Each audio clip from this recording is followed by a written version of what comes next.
மதுரையில் 398 சிலிண்டர்களை கள்ளச்சந்தையில் விற்பனை செய்ய பதுக்கலில் ஈடுபட்ட 2 பேர் குண்டர் சட்டத்தின் கீழ் கைது செய்யப்பட்டிருக்கிறார்கள்.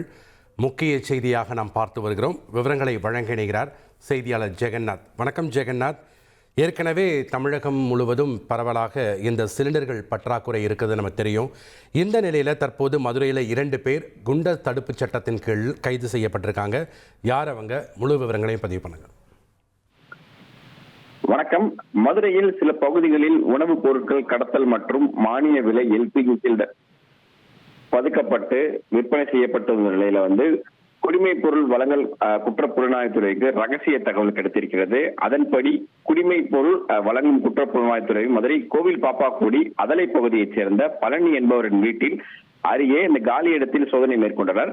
இதில் கள்ளச்சந்தையில் சட்டவிரோதமான விற்பனை செய்யப்பட்டதாக பதுக்கி வைக்கப்பட்டிருந்த 100 மானிய விலை சிலிண்டர்கள் மற்றும் 109 வணிக பயன்பாடு சிலிண்டர்கள் உட்பட மொத்தம் 209 சிலிண்டர்கள் அங்கு பறிமுதல் செய்யப்பட்டிருக்கிறது. இது போன்ற கோவில் பாப்பாக்குடியை சேர்ந்த ஆனந்த் நகரை சேர்ந்த மதன்குமார் அவர் வீட்டு அருகே சோதனை செய்த போது சட்டவிரோதமாக பதுக்கி வைக்கப்பட்டிருந்த 63 மானிய விலை சிலிண்டர்கள் மற்றும் 126 வணிக பயன்பாட்டு சிலிண்டர்கள் மொத்தம் 189 சிலிண்டர்கள் அவரிடம் பறிமுதல் செய்யப்பட்டிருக்கிறது. இரு இடங்களிலும் மொத்தமாக 398 சிலிண்டர்கள் பறிமுதல் செய்யப்பட்ட நிலையில அத்தியாவசிய பண்டங்கள் சட்டத்தின் கீழ் 2 பேர் மீது வழக்கு பதிவு செய்யப்பட்டு இருவரும் கைது செய்யப்பட்டு சிறையில் அடைத்திருக்கிறார்கள்.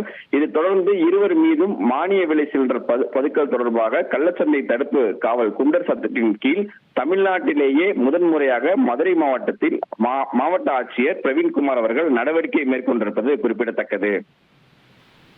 நன்றி ஜெகநாத், உங்களுடைய விவரங்களுக்கு. இனி செல்லும் இடமெல்லாம் செய்தி.